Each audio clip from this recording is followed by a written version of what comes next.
संस्कृत कलानिधि भाग 3 कक्षा 8 चतुर्थः पाठः विद्या गुरुणां गुरुः।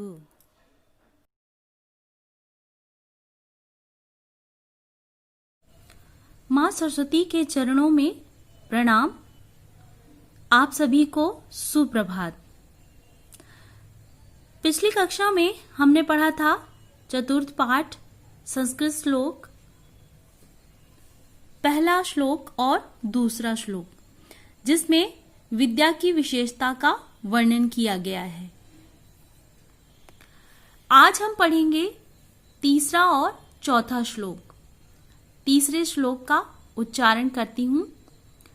मातेव रक्षति पितेव हिते नियुक्ते कांतेव चाभिर्मति अपनीय खेदम लक्ष्मीं तनोति वितनोति चा दिक्षु कीर्तिम किम किम न साधयति कल्पलतैव विद्या। शब्दार्थ: मातेव अर्थात माता की तरह, रक्षति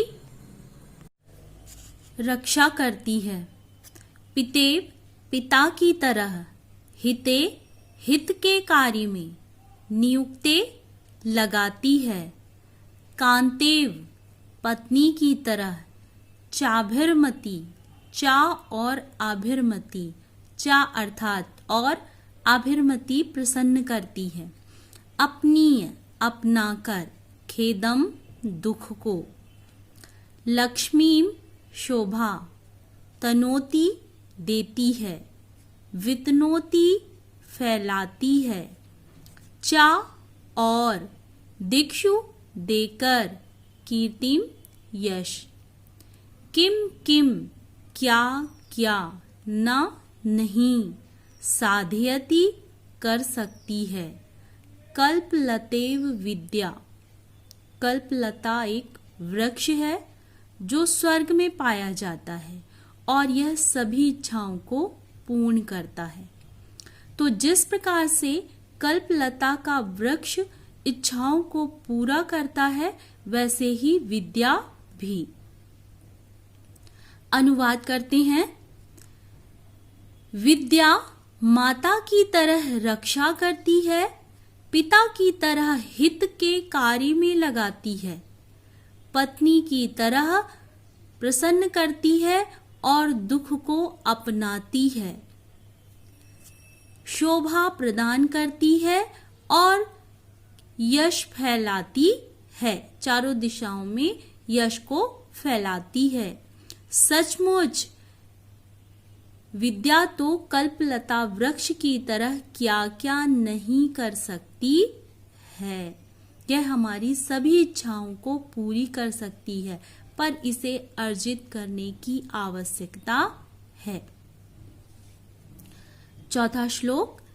विद्या नाम नरस्य रूपमधिकं प्रच्छन्नं गुप्तं धनं विद्या भोगकरी यशः सुखकरी विद्या गुरूणां गुरुः विद्या बन्धुजनो विदेशगमने विद्या परं दैवतं विद्या राजसु पूजिता नातु धनं विद्या विहीनः पशुः।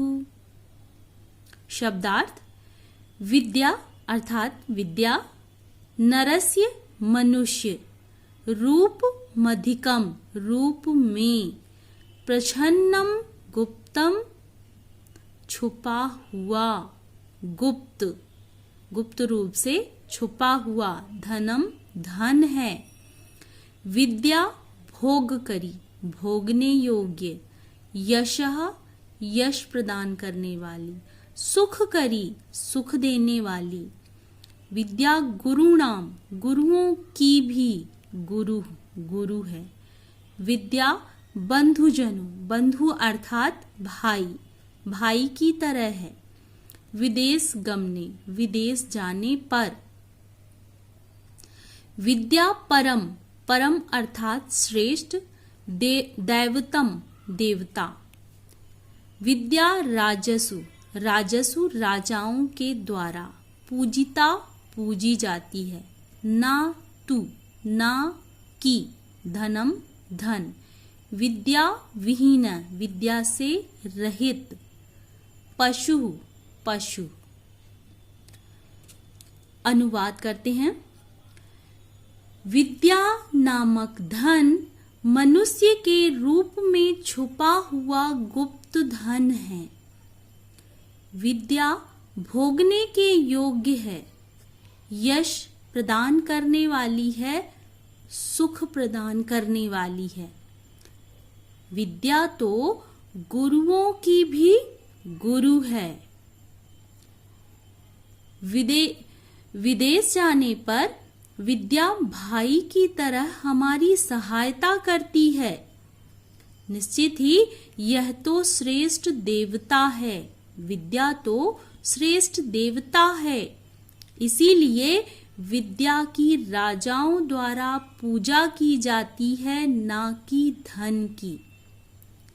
विद्या विहीनः पशुः, विद्या से विहीन व्यक्ति पशु के समान होता है।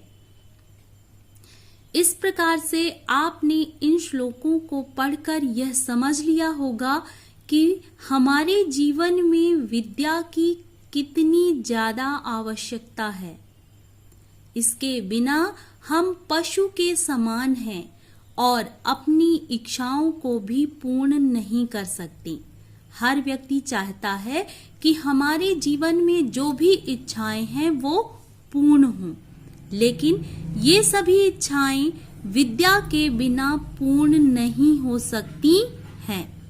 तो सबसे पहला कार्य हमारा होना चाहिए विद्या धन को अर्जित करने का। श्लोक पूर्ण हुए।